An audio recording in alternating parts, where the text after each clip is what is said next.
언젠가 이제 중학교 동창회에 간 적이 있습니다.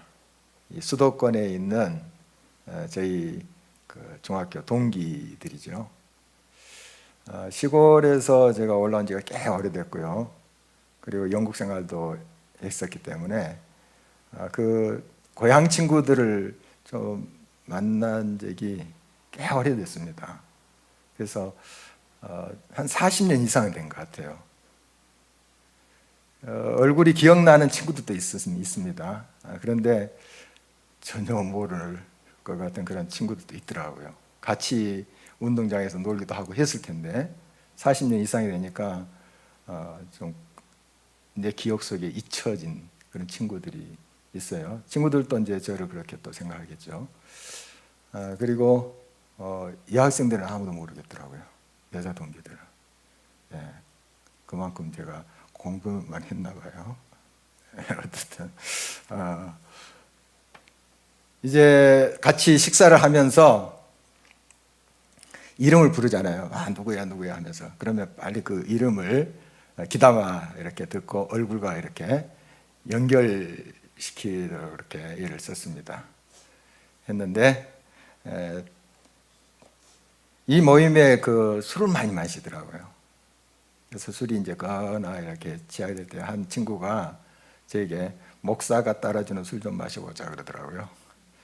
그래서 제가 이제 분위기에 맞춰서 웃으면서 이제 따라줬죠. 어쨌든 이런 이제 분위기가 저한테는 좀 익숙하지 않죠. 좀 불편하기도 하고요. 뭐 기분 나쁘고 뭐 그런 건 아닌데 어쨌든 귀한 친구들이에요.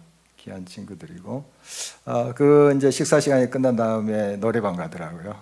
막 들으면서 이제 노래하고 그런데 좀 저에게는 아주 썩 이렇게 편한 자리는 아니었습니다.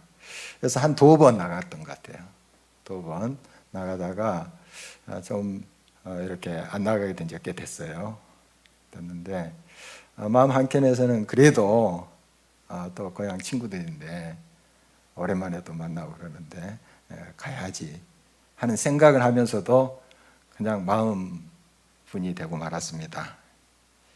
이렇게 이제 소식을 주고받지 않고 얼굴을 보지 않으면 서로에게 잊힙니다. 항상 이제 보면서 또 서로 삶을 나누면서 이렇게 있을 때는 그 마음에 그 사람 남아 있잖아요. 그런데 전혀 이제 소통이 없다 보면 저 친구가 옛날 같은 학교 다녔는가 이런 생각할 수밖에 없죠. 주전 586년에 유다 나라는 바벨론에 의해서 망했어요. 그래서 많은 사람들이 바벨론으로 끌려갔습니다. 근데 이제 바벨론 포로 생활 초기에는 하나님께 막 부르짖곤 했겠죠. 하나님 우리 다시 풀어주세요. 고국으로 돌아가게 해주세요. 이런 기도를 하지 않았겠습니까? 그런데 이제 시간이 계속 지나게 된 거예요. 하나님이 기도를 안 들어주신 것 같고 잠잠한 것 같고 뭐 미동도 하지 않은 것 같아요. 그래서 이제 그들이 체념하고 있었습니다. 하나님 우리 버리셨나 보다. 우리 잊으셨나 보다. 이런 생각을 하고 있을 때예요. 이때 이제 하나님께서 선지자를 통해서 이런 말씀을 하십니다. 본문 15절입니다. 여인이 어찌 그 젖먹는 자식을 잊겠으며 자기 태에서 난 아들을 긍휼히 여기지 않겠느냐. 그들은 혹시 잊을지라도 나는 너를 잊지 아니할 것이라. 가끔씩 갓난 아이를 버리는 비정한 엄마의 이야기 우리가 뉴스를 통해서 듣곤 합니다. 그러나 어떻게 자기가 낳은 자식을 잊겠습니까? 항상 그 상처, 그 아픔이 그에게 남아 있었겠죠. 그러나 여인이 혹시 자기 자식을 잊을지라도 설령 잊을지라도 여호와 하나님은 자기 백성을 아들, 딸을 결코 잊지 아니한다. 이런 말씀이에요. 하나님 손에 우리를 새겼대요. 그 이름을 새겼는지 우리의 모습을 새겼는지 우리를 새겼대요. 그러니까 항상 우리를 보고 계신다 하는 그런 뜻이고요. 우리의 성벽이 항상 주님 앞에 있다 하는 것은 그 성벽은 우리의 삶의 상황, 형편 이것이 항상 주님의 눈앞에 있다는 거죠. 그러니까 주님이 우리를 늘 살피신다 하는 거죠. 한시도 잊지 아니합니다. 우리가 그렇게 느끼는 거죠. 하나님이 우리를 잊으셨나 보다. 하나님 우리를 버리셨나 봐.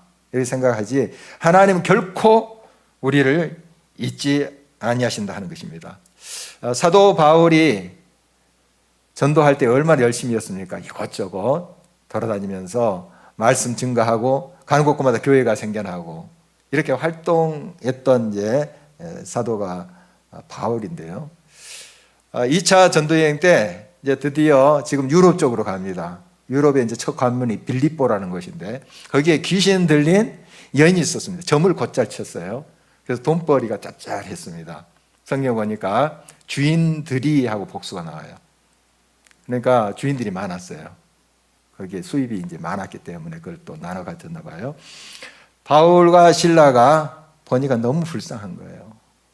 그 영혼이 귀신 들려가지고 착취당하고 하는 모습이 너무 가련해서 예수 그리스도의 이름으로 고쳐줬습니다. 예수님이 고쳐주셨죠. 이때 누가 일어나겠습니까? 그 주인들이 화가 났어요. 그래서 이제 억울한 누명을 씌웁니다. 이 사람들 이 성을 요란케 하는 자들이다. 어지럽히는 자들이다. 그리고 우리의 풍속을 무너뜨리는 자들이다. 하니까 사람들이 막 확 일어나겠죠. 저 나쁜 놈들 하고 일어난 거예요. 그래서 이제 끌고 관가로 갔습니다. 재판 과정이 있어야 되죠. 그리고 형기와 형량이 이제 주어져야 되는데 그거 전혀 없이 그냥 죽도록 때리는 거예요. 그리고 깊은 감옥에 넣습니다. 지하 감옥이에요. 당시에 이제 지상 감옥은 죄가 좀 가벼운 사람, 경범죄자들, 그리고 지하 감옥, 깊은 감옥은 중범죄자들이 갇혔어요. 사형수 같은 사람. 그러니까 지금 지하 감옥에 갇혔다는 것은 이게 굉장히 혼내겠다는 거예요. 뭐 죽일 수도 있는 거예요. 우리가 결과적으로는 압니다. 그 다음날 풀려나요. 사실 하나님 옥문도 열어주시고 이렇게 하셨잖아요. 우리는 알지만 지금 감옥에 있는 바울과 실라는 언제 풀려날지 몰라요. 어떤 일이 벌어질지 몰라요. 그런 이제 감옥의 경험을 겪게 됩니다. 바울 사도가 이제 여러 군데 열심히 복음 증거하고 하는 걸 알지만 우리가 감옥에서 많은 세월을 보냈다 하는 것을 우리가 잘 깊이 생각을 못해요. 또 감옥 생각을 합니다. 3차 전도여행인데요. 그가 이제 예루살렘에 돌아와서 체포됩니다. 체포되고 이제 예루살렘에서 총독 관저가 있는 가이사라로 호송이 돼요. 이걸 이제 유대인들이 알게 된 거예요. 그래서 40여 명의 결사대가 조직됩니다. 바울을 죽이기 전에 마시지도 먹지도 않겠다 하는 아주 무서운 사람들, 결사대를 조직해요. 이걸 이제 그 로마 천부장이 알게 됐어요. 그래서 더 군대를 보강해가지고 바울을 가이사로 호송합니다. 가이사랴에서 2년 동안 감옥생활을 합니다. 그러니까 우리는 결과적으로 이거 다 알고 있어요. 성경에 있으니까. 그러나 지금 감옥에 갇혀 있는 바울은 모르는 거예요. 몇 년이 될지 기약이 없는 거예요. 형기도 정하지 않고 지금 감옥에 넣었으니까요. 그래서 그 시간들을 보내게 됩니다. 나중에 이제 결국 로마로 가게 되는데 로마에서도 가택연금을 받아요. 우리가 이제 흔히 옥중서신이 이 가택연금을 받을 때 쓴 거거든요. 그것도 한 18개월 이상을 살아요, 거기서. 근데 우리는 결과적으로 알고 바울은 언제 자기가 이 감옥 생활이 끝날지 모르는 거예요. 자, 이런 상황 얼마나 답답하겠습니까? 우리가 이제 이 코로나 상황에 격리를 당하고 또 집에 이렇게 머무는 이렇게 분들도 계세요. 그런데 몇 주간 이렇게 있는 것도 답답하다고 그렇게 하시더라고요. 정말 감옥인데 얼마나 힘들겠습니까? 그리고 열심히 뛰어다녔던 사람이에요, 바울이. 이것저것 다니면서 복음을 증거했던 활동적인 그런 사람인데 이렇게 좁은 공간에 갇혀 있는 게 답답하기도 하고 또 힘들 수가 있습니다. 그러나 그는 그 안에서 기뻐했다고 했습니다. 빌립보 감옥에서 막 찬양했거든요. 그리고 그 가택연금 받았을 때 로마에서 쓴 서신들이 옥중서신이에요. 빌립보 서신 특히 이게 기쁨의 서신이라고 별명이 붙은 거예요. 기뻐하라. 내가 다시 말하는 기뻐하라. 왜냐하면 자기가 기뻐하고 있으니까. 성령 안에서. 그러니까 그 감옥 생활에서 절망하고 낙담하고 하나님이 나를 잊으셨나 봐. 지금 열심히 뛰어다니면서 복음도 증거하고 해야 되는데 이게 뭐야? 이게 아니고 막 기뻐했다고 그랬어요. 감사했다고 했습니다. 왜 바울이 기약 없는 감옥 생활을 하면서도 이렇게 기뻐할 수 있었나요? 감사할 수 있었나요? 하나님이 자기와 함께 하심 믿었기 때문이에요. 하나님이 여기 계시다. 이곳에 나와 함께 계신다 하는 걸 믿었기 때문에 그 하나님으로 인해서 기뻐한 거예요. 뭐가 많이 풍족하고 자유로워서가 아니고 하나님이 함께 하신다. 그리고 하나님의 약속을 붙잡았죠. 바울은 하나님께서 그를 통해서 땅끝까지 서버나 지금 스페인까지 복음이 이를 것을 마음에 그렇게 약속하셨습니다. 그래서 그 어려운 가운데에도 그 하나님의 약속을 붙잡고 그 모든 상황을 헤쳐가는 그의 모습을 보게 됩니다. 그렇습니다. 하나님의 약속을 붙잡는 자는 어떤 상황, 어떤 형편 속에서도 낙담하지 않습니다. 체념하지 않습니다. 절망하지 않습니다. 끝까지 하나님을 바라보면서 믿음으로 응답합니다. 지금 포로 생활 속에 있는 유다 백성들의 하나님께서 이런 약속을 다시 확인시켜 주십니다. 18절, 19절을 보십니다. 내 눈을 들어 사방을 보라. 그들이 다 모여 내게로 오느니라. 나 여호와가 이르노라. 내가 나의 삶으로 맹세하노니 내가 반드시 그 모든 무리를 장식처럼 몸에 차며 그것을 띠기를 신부처럼 할 것이라. 이는 내 황폐하고 적막한 곳들과 내 파멸을 당하였던 땅이 이제는 주민이 많아 좁게 될 것이며 너를 삼켰던 자들이 멀리 떠날 것이니라. 문제에만 계속 집중하고 있으면 압도당합니다. 굉장히 절망스러워요. 물론 우리의 모든 문제, 우리가 당한 여러 가지 어려움들을 우리가 눈 감은 자리에서 그걸 피할 수는 없습니다. 그 문제가 없어지지 않습니다. 그 문제를 직시해야 돼요. 직시하지만은 이 문제에만 집착해서는 안 됩니다. 동시에 우리가 고개를 들고 눈을 들어서 그 문제보다 크신 하나님을 보셔야 돼요. 꼭 이것이 중요합니다. 문제를 직시하세요. 그 얼마나 심각한 문제인지 또 파악하셔야 됩니다. 동시에 그 문제보다 크신 하나님이 계시다는 것을 볼 수 있어야 돼요. 큰 것이 나타나면 내가 크게 느껴졌던 그 문제가 상대적으로 작아져 버려요. 문제는 그대로일 텐데 더 크신 하나님이 내 눈에 보일 때, 믿음의 눈으로 그 하나님을 내가 볼 때 이 문제는 상대화되어 버립니다. 절대적으로 나를 막 짓누르고 나를 죽일 것 같았는데 그러나 상대화가 되어 버립니다. 작은 것이 되어 버려요. 이게 믿음이에요. 하나님은 크신 분이십니다. 하나님 모든 문제보다 크신 분이십니다. 그 주님을 꼭 바라봐야 되겠습니다. 그리고 그 하나님의 사람들의 공통된 특징은 하나님 약속을 언제나 붙잡아요. 하나님 살아계신다. 나와 동행하신다. 하나님 크신 분이시다. 회복하신다. 이루신다. 바울도 그렇잖아요. 계속 그 약속을 붙잡고 나가잖아요. 이런 믿음으로 우리가 나가야 되겠습니다. 하나님은 오늘 말씀 통해서 나의 삶을 두고 맹세한다. 이렇게 말씀하세요. 무슨 말씀입니까? 하나님의 존재, 이름, 명예를 걸고 내가 약속하마. 이런 말씀이에요. 얼마나 안 믿었으면 이런 말씀 하셨을까요? 제발 나의 약속을 다시 너희들을 돌아오게 하고 회복시키고 구원하는 그 약속을 믿어라 하는 거예요. 반드시 이룬다. 반드시 그 말씀대로 한다 하는 그런 의미입니다. 그렇습니다. 이 하나님의 약속은 반드시 이루어집니다. 바울에게 주셨던 약속, 지금 유다 백성들에게 주시는 그 약속 반드시 이루어집니다. 그리고 우리가 알죠. 그 결과를 그대로 됐어요. 역사적으로 보면. 지금 이제 이 상황에서는 이들이 아직 포로 상황이에요. 뭐 이게 말이나 될까? 지금 아무것도 없는데. 그러나 우리는 알죠. 그 결과를. 그때 돌아오게 돼요.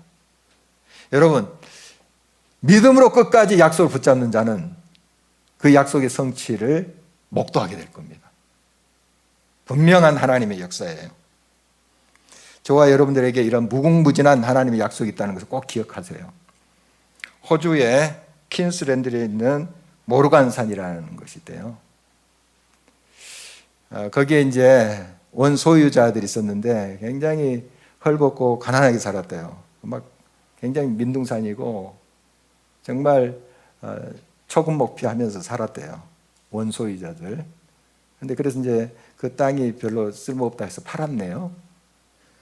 그 나중에 세계 최대 금광이 거기서 발견된 거예요. 그거 모르고 팔아버린 거예요. 어마어마한 것이 있는데 그거 모르는 거예요. 참 이런 일들이 어느 맞습니까? 오스왈드 샌더스의 무한한 기도의 능력에서 이 저자는 그것을 소개하면서 스펄전 목사님이 말한 것을 이렇게 소개하고 있습니다. 성경의 모든 약속은 하나님께서 하신 것이므로 말씀대로 이루어 주소서 하고 요구할 수 있는 것들이다. 창조주 하나님은 당신의 말씀을 신뢰하는 피조물들을 속이시지 않을 것이다. 뿐만 아니라 하늘 아버지께서는 자기의 자녀들에게 한 약속을 어기지 않으실 것이다. 여러분, 성경은 저와 여러분들에게 주시는 하나님의 약속이에요. 우리가 신약, 구약 할 때 약은 그 약속이란 뜻이잖아요. 무궁무진한 약속이 있습니다. 건강보다 더 귀한 생명의 약속이 이 성경이 있어요. 이게 저와 여러분의 것입니다. 이걸 우리가 모르고 사는 거죠. 진짜를. 우리가 믿음이 없기 때문에 그렇습니다. 정말 이 믿음을 가지고 주님 앞에 나가야 되겠습니다. 하나님의 말씀은 영원합니다. 하나님의 말씀은 변하지 않습니다. 하나님의 말씀 지금도 살아서 역사하십니다. 이 무궁무진한 약속의 말씀 그대로 여러분의 삶 속에 이루어지다 하고 믿으시기 바랍니다. 살아있는 말씀이 역사하십니다. 바벨론에 의해서 예루살렘 중심으로 온 유다 땅은 황폐하고 적막한 곳이 되어버렸어요. 옛날에는 막 사람들이 북적거리고 얘들이 막 뛰어노는 소리가 있었는데 이제 바벨론 침공해서 다 초토화 만들어버리고 사람들을 포로 끌고 가버렸어요. 적막한 곳이 됐습니다. 들짐승들이 눕는 곳이 되어버렸어요. 그런 곳이 되어버렸습니다. 그런데 하나님께서는 그 모든 것을 회복하시겠다. 정말 꿈만 같은 이야기를 하시는 거예요. 그리고 아직까지 남아있는 유다 백성들을 지금 막 압제하고 있는 사람들 다 떠나게 할 것이다. 다 물리쳐 줄 것이다. 이런 약속을 하고 계십니다. 코로나19 상황이 2년 지속되면서 또 오미크론 또 바이러스가 지금 우리를 덮치고 있습니다. 지금 하루 확진자 수가 10만 명을 넘고 있습니다. 정말 대단해요. 대단합니다. 우리가 잘 대처해 가야 되겠습니다. 조금 더 우리가 긴장을 늦춰서는 안 되겠습니다. 그러나 두려워할 필요는 없습니다. 결국 하나님이 이 모든 것을 아침 안개가 사라지듯 떠나게 할 것입니다. 우리가 잘 방역지침 지키고 잘 또 백신 접종도 해야 되죠. 약도 드시고 해야 돼요. 그거 소홀히 해서는 안 됩니다. 철저히 하되 두려워할 필요는 없습니다. 여러분 반드시 하나님께서 이 모든 것을 아름답게 회복하실 것입니다.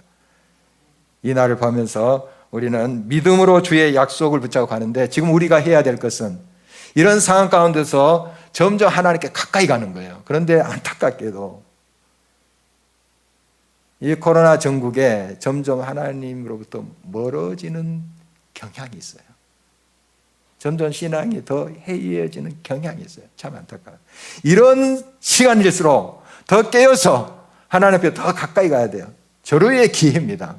하나님을 더 붙잡고 더 바라보는 것이죠. 그리고 하나님의 사람들이 그 어려운 상황에 또 감옥에 갇혀서 더 주님을 붙잡고 약속의 말씀을 붙잡았던 것처럼 우리도 주의 말씀, 이 성경 말씀 더 붙잡아야 돼요. 더 사랑하셔야 돼요. 그리고 이 말씀은 하나님의 살아있는 말씀이므로 반드시 나의 삶에, 우리 공동체에, 이 땅에 이루어진다 하는 그런 믿음을 키워가야 돼요. 바로 절호의 기회입니다. 그런 기회로 여러분 이 시간들을 사용하시기를 바랍니다. 개인적인 건강의 문제, 물질의 문제, 또 관계의 문제, 진로, 또 진학의 문제를 가지고 있습니다. 참 어려운 시간들을 여러분들이 거치고 있습니다. 여러분 모든 것이 해답이 되시고 약속하신 바를 이루시는 그 하나님을 꼭 신뢰하면서 믿음으로 승리해 나가시길 간절히 바랍니다. 여러분 하나님께서 여러분의 응답해 주시길 바랍니다. 여러 또 기적의 손길로 함께 하시길 바라요. 그러나 여러분들이 그 하나님의 응답, 은혜, 기적 이것에 주목하지 마세요. 우리가 주목해야 될 분은 오직 여호와 하나님이세요. 이 굉장히 중요한 것입니다. 다시 한번 말씀드립니다. 하나님의 은혜, 선물, 복 거기에 주목하지 마세요. 감사하세요. 그것에 대해서는 하나님께 감사하세요. 그러나 거기에 주목하지 마세요. 마음을 거기다 두지 마세요. 오직 우리의 마음과 우리의 눈길을 둬야 되실 분 여호와 하나님이세요. 그래야지 실족하지 않습니다. 그 하나님을 붙잡고 있을 때 지금 감옥이라 할지라도 찬송이 나와요. 그리고 결국 하나님께서 아름답게 하십니다. 지금 황폐한 곳, 적막한 곳이라 할지라도 하나님이 채워주세요. 회복하십니다. 하나님만을 바라보세요. 그래서 어떤 은혜 또 복 그것으로 여러분의 만족을 삼으려 하지 마세요. 만족 안 됩니다. 안 돼요. 하나님만이 오직 살아계신 하나님만이 여러분의 만족이 되세요. 그분만이 채울 수 있어요. 하나님께 집중하세요. 하나님만이 나의 전부십니다. 하나님만이 나의 만족이십니다. 이 믿음으로 갈 때 하나님은 모든 것들을 아름답게 해 가실 거예요. 그리고 때가 되면 가장 좋은 것으로 채우십니다. 은혜를 주세요. 복을 주세요. 여러분 이게 좀 비슷한 것 같지만 아주 전혀 다릅니다. 하나님만을 집중하세요. 하나님의 약속이 성취되어 황폐하고 적막했던 그 예루살렘에 무수한 자손들이 돌아오게 되리라 하는 약속을 계속 주고 계십니다. 그 바벨론에 의해서 다 죽임을 당하고 또 잃어버렸잖아요. 그 주민들을, 예루살렘 주민들을.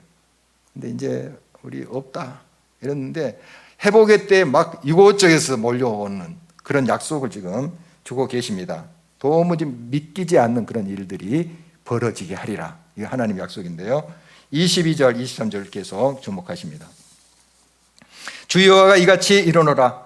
내가 문 나라를 향하여 나의 손을 들고 민족들을 향하여 나의 기치를 세울 것이라. 그들이 내 아들들을 품에 안고 내 딸들을 어깨에 메고 올 것이며 왕들은 내 양부가 되며 왕비들은 내 유모가 될 것이며 그들이 얼굴을 땅에 대고 내게 절하고 내 발에 티끌을 핥을 것이니 네가 나를 여호와인 줄 알리라. 나를 바라는 자는 수치를 당하지 아니하리라. 그렇습니다. 주 여호와 하나님께서는 반드시 회복과 구원의 역사를 베푸실 것입니다. 정말 꿈만 같은 일이 일어날 것입니다. 극적인 반전의 역사를 펼치시는 하나님이십니다. 이런 모든 것을 통해서 하나님께서 우리의 하나님이신 것을, 여호와 하나님 것을 우리가 고백하게 될 거예요. 아, 하나님이 하셨구나. 우리는 아무것도 없고 이제 다 불가능할 것처럼 그렇게 생각했는데 이 모든 것들을 하나님이 하셨구나 하는 걸 우리가 고백하게 될 것입니다. 여러분, 그러므로 우리는 인생을 의지하지 말고 오직 하나님만을 의지해야 돼요. 그러기 위해서는 우리 속에 있는 그 나 중심적인 가치관, 세상 가치관 비워야 돼요. 그래야만이 하나님 중심의 가치관을 꼭 붙잡을 수가 있어요.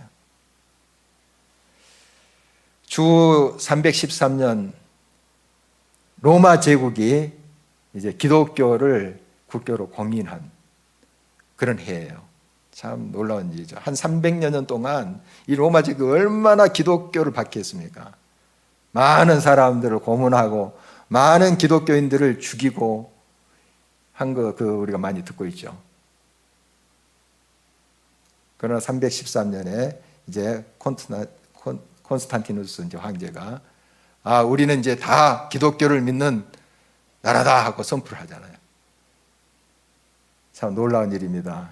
정말 복음의 승리고 하나님 백성들의 승리 아닙니까? 그 소수인데 하나님의 백성들이 이런 놀라운 역사가 일어났어요. 그래서 이제 우리 교회 역사에서는 정말 우리 복음의 승리다, 기독교의 승리다 이렇게 이제 선포를 합니다. 그런데 이런 면도 우리가 살펴볼 수 있어야 됩니다. 교회 속의 세상 속의 교회라는 책에서 이제 저자는 이 역사적인 실체를 이런 각도에서 봐요. 이제 기독교는 로마 제국 아래서 이제 핍박을 받고 어려움을 당했죠. 그러나 늘 평화를 사랑했어요. 로마가 핍박한다 해서 막 칼 들고 나도 너희들 죽이자 하고 그 기독교는 그렇게 하지 않았어요. 순교당하면서 찬송하면서 그들을 위해서 하나님 저들의 죄를 용서했어요. 이렇게 순교당했습니다. 그랬는데 이제 로마 제국이 기독교를 국교화시킨 거예요. 어떤 현상이 벌어졌는가 하면 교회가 이제 힘을 얻게 된 거죠. 그렇지 않겠습니까? 그리고 전쟁할 때 방패나 또 깃발에 십자가 탁 큰 거예요. 그 콘스탄티누스 대제가 이제 기독교를 받아들일 때 그 석양에 이제 그 십자가를 봤대요. 형상을. 그래서 이제 예수님을 이제 믿게 됐다. 뭐 그런 역사가 전해지잖아요. 이것으로 정복하라. 그런 말도 들렸다고 해요. 뭐 그런 글씨가 나타났다고 그렇게 전해오는데 어떻든 이제 전쟁에 나갈 때 십자가를 앞세우고 나가는 거예요. 물론 그렇게 이제 전쟁할 수 있는데 이 기독교가 자기의 통치의 수단이 되어버린 거예요. 하나님의 영광을 위해서 섬기고 평화를 이루고 가야 되는데 십자가 세우고 사람 죽이는 거예요. 그 십자군 전쟁입니다. 지금부터 한 1000여 전에 십자군 전쟁들. 예루살렘 그 성도를 탈환한다 하는 명분이 있었지만 그 전쟁을 통해서 무고한 백성들을 많이 죽였어요. 기독교의 이름으로, 예수님의 이름으로 이 깃발에 십자가 세우고 방패에 십자가 그려놓고 죽였어요. 가톨릭과 우리 개신교가 또 무서운 전쟁을 합니다. 서로 예수님 믿는 사람들인데 서로 거기다 다 십자가 문양 만들어가지고 앞세우면서 전쟁했어요. 막 찌르고 개신교끼리 싸움합니다. 찌르고 죽이고. 이게 복음하고 부합된 내용입니까? 무엇을 말씀드리려고 하냐면 우리가 예수 그리스도를 빙자해서 나의 욕심과 나의 성취를 취하는 그런 모습은 없는지 우리가 살펴야 됩니다. 주님을 위해서 내가 녹아지고 주님의 영광을 위해서 평화를 이루기 위해서 내가 무릎 꿇고 섬겨야 되는데 정복하기 위해서 이기기 위해서 예수 그리스도를 이용하는 거예요. 이런 모습으로 우리가 어떻게 주님을 온전히 붙잡을 수 있겠습니까? 여러분 어떠한 상황 가운데서도 주님은 우리를 잊지 아니하십니다. 우리 주님을 끝까지 믿음으로 바라보기 위해서는 나 중심적인 그런 신앙이 아니고 주님 중심적인 신앙으로 돌아가야 돼요. 그래야지 바른 믿음을 가질 수 있고 하나님의 그 약속을 온전히 붙잡을 수 있어요. 그 약속을 우리가 붙잡고 나갈 때 주님은 반드시 우리 삶 속에 그 약속의 성취를 목도하게 하실 것입니다. 여러분 믿음으로 승리하는 저와 여러분 되시기를 주의 이름으로 축원합니다.